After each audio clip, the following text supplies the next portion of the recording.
नमस्कार, कैसे हैं सभी लोग? ठीक हैं?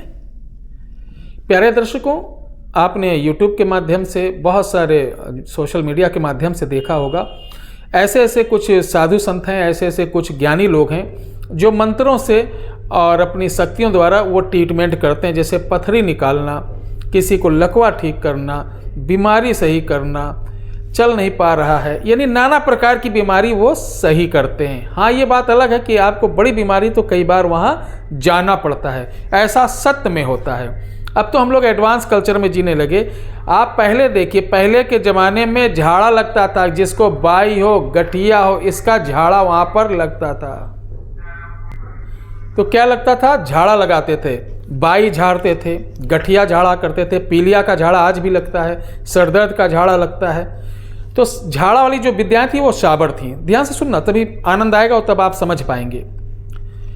सिर्फ मंत्रों द्वारा रोगों का उपचार, झाड़ा लगाना, ये साबर मंत्र द्वारा होता था। वो तो दीपावली में, होली में, ग्रहण काल में सीखा जाता है। लेकिन एक शक्ति होती है, वो शक्ति क्या करती है? आंतरिक बीमारी, जैसे कहीं कुछ हो गया है, उसको ठीक करने की ताकत रखती वो पावर। हमारे परम पूजनीय, जिनको मैं हृदय से उनका वंदन अर्चन सब कुछ करता हूँ, त्रिकाल संध्या आरती भी होती है हमारे यहाँ, भगवान धन्वंतरी जी।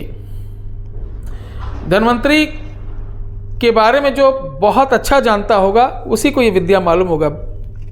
चूंकि धन्वंतरी जी ने अपने एक सेवक को, जिसका नाम था दाशुदास, दशुदस था, दास नहीं, दशुदस जो था, उसको बतलाया था। इसको बोलते धनवंती धनेशी विद्या। एक विद्या होती धनेशी, धनेशी एक पावर होती है, एक पराशक्ति होती है। जैसे यक्षिणियाँ होती हैं, जिस प्रकार यक्ष होते हैं, जिस प्रकार बेताल होता है, जिस प्रकार किन्नर होते हैं, देव उपदेव होते हैं, उसी प्रकार धनेशी होता है। ये एक देव होते हैं। इनको सिद्ध करने के बाद धीरे धीरे, ये नहीं कि मैं आज बता रहा हूँ कुछ चीज़ सिखाऊं, आप हो सकता है 30-40 दिन के अंदर सोच रहे हैं कि गुरुजी कुछ सिखा दें और आप मास्टर बन जाए इस लाइन के। तो ऐसा अगर सोच रहे हैं तो आप बहुत गलत सोच रहे हैं, क्योंकि कोई गुरु सिखाता नहीं, सीखना आपको खुद पड़ता है। और ऐसी भी गारंटी नहीं कि आप 1-2 महीने के अंदर मास्टर बन जाए। हो सकता है आप 1 महीने के अंदर सब कुछ सीख जाएं, हो सकता है आपको 1 साल लग जाए, हो सकता है 10 साल भी लग जाए। मेरे पास कोई साधना सिद्धि सीखने के लिए आए तो ये उम्मीद करके ना आए कि गुरुजी कुछ रखें, घोल के पिला देंगे। बताना मेरा फर्ज, करना आपका फर्ज, मेहनत आपको करना। झूठा आश्वासन, झूठी बातों को मैं बिल्कुल नहीं बताता हूँ। ट्रांसफर वगैरह के चक्कर में भविष्य में मत पड़ना, अन्यथा बेवकूफ बनोगे। तो मैं धनेशी में बता रहा हूं, इस विद्या को आपको किसी भी शुक्ल पक्ष की पंचमी से करना है।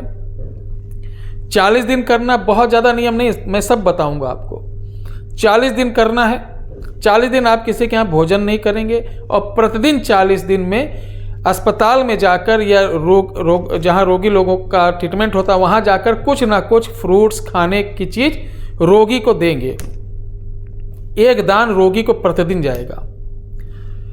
किसी भी शुक्ल पक्ष की पंचमी से प्रातःकाल आपको उठना है। जंगल में जाना, यह घर पे साधना नहीं होगी, पार्क में नहीं होगी, आपके कॉलोनी में नहीं होगी। अगर आप शहर में रहते हैं तो कुछ दिन के लिए बाहर पहाड़ों पे या जंगलों की तरफ कोई आसपास अपना निवास स्थान देख लें, या कोई गेस्ट हाउस देख लें जहाँ से 10-5 किलोमीटर आना जाना हो पाए। ऐसे जंगल जाइए जहाँ पर आपको कोई डिस्टर्ब ना कर सके, और उस जगह आपको इन 5 पेड़ में से कोई भी एक पेड़ मिले उसी के नीचे करना। जामुन का पेड़ या देसी कीकर जिसे बबूल बोलते हैं, या इमली का पेड़, ठीक है, पीपल का पेड़, या आपको जहां पर यह साधना करना है, एक होता है सेमर। सेमर का फूल होता है, बहुत अच्छा होता है सेमर का फूल, जिसे रुई भी बोलते, बड़ा सा आंकड़ा वाला नहीं, बड़ा पेड़ होता है रुई का। इन 5 पेड़ों में से कहीं भी कर सकते। करना क्या है, सुबह जाना है आपको, पीला एक, जैसे हमने सफ़ेद रखा वैसे पीला एक कपड़े का कॉटन का बिछा के उस पेड़ के नीचे बैठना है। 16 अगरबत्ती लगाना, 16 पीस। और गाय का जो गोबर होता है उसको पहले से लेकर सुखा लें, उसकी उपले बना लें, और गाय का घी रहेगा। आपको सिर्फ गाय के घी से सुबह 108 बार, जो मंत्र मैं इस वीडियो के डिस्क्रिप्शन बॉक्स में दे रहा हूं, 108 बार घी का हवन करना है। उठ के चले आना है, कोई फूल वूल कुछ नहीं चढ़ाना है, सिर्फ अगरबत्ती और हवन आहुति। फिर दोपहर को ऐसे करना है 108 बार, फिर शाम को, यानी त्रिकाल संध्या ये तीनों चलेगी। इस तरीके 40 दिन चलेगी। 40 दिन, जो लास्ट का 4-5 दिन रहेगा, घी ज़्यादा लेके बैठना, बाद में थोड़ा घी बचना चाहिए। 40वें दिन एक बच्चा स्वरूप में एक व्यक्ति शक्ति दिखेगी, जो एकदम पीले वस्त्र में, गजब का तेज उसके चेहरे पर, दांत मोती जैसे, आंखें बड़ी बड़ी, घुंघराले बाल, नाटा कद, सुंदर शरीर, परम तेजस्वी लगने वाला एक देव प्रकट होगा। उसके पास एक छड़ी होगी, ध्यान रखना, एक छड़ी होगी। उस छड़ी से आपको ऐसे ऐसे मारेगा तो आप ये मत समझना कि पीट रहा, आप डट बुट कुछ बोलो, आप एकदम जितना वो पीटेगा उतना ही समझ लो आपका उद्धार होना है। पीटना बंद कर दे, 2-3 बार मारने के बाद वो खड़ा होगा, बोलेगा क्यों रे, काहे मुझे परेशान किया, क्यों बुलाया? कहना महाराज, आप आज के संसार में मनुष्य, पशु पक्षी सभी लोग तमाम रोग से व्याधित हैं। इस संसार में आपके सिवा कोई नहीं जो तुरंत इस पर, इस रोगों पर, इस पीड़ा को शांत कर सके। तो मैं चाहता हूँ हे प्रभु, जब भी मैं याद करूँ तो आप अपना आशीर्वाद इस बालक पर दे दिया करें, और आपके नाम से जिस पर मैं हाथ लगाऊं उसको आराम पहुंचे। तब वो कहेगा मुझे क्या मिलेगा? तब आपको बोलना है कि जो भी भक्तों द्वारा, जैसे आप ये करेंगे पैसा लेना तो हराम है, ध्यान रख लेना, जो भी भक्तों द्वारा चढ़ावा चढ़ेगा उसका आधा भाग गौशाला में जाएगा। गौ को भोजन, गरीबों को भोजन, विधवाओं की हिफाजत, उस पे जाएगा। और आपको प्रतिदिन 125 ग्राम गाय का घी दिया जाएगा। तब वो हंसेगा, बोलेगा अच्छा ठीक है, ला दे मुझे। तो आप जो बचा हुआ घी है उसको दे दो, वो पी जाएगा। पीने के बाद वो आपको कोई ना कोई चीज़ देगा रखने के लिए, वो डंडा दे देगा, या कोई कपड़ा दे देगा, या कोई माला दे देगा, कोई भी चीज़ दे। तो जब भी आप ट्रीटमेंट करें तो उसको अपने पास, जैसे माला दिया तो माला पहन के, साल दिया तो साल रख कर, ठीक है, डंडी दिया तो डंडी लेकर, और उसको बहुत हिफाजत से, पवित्रता के साथ रखना।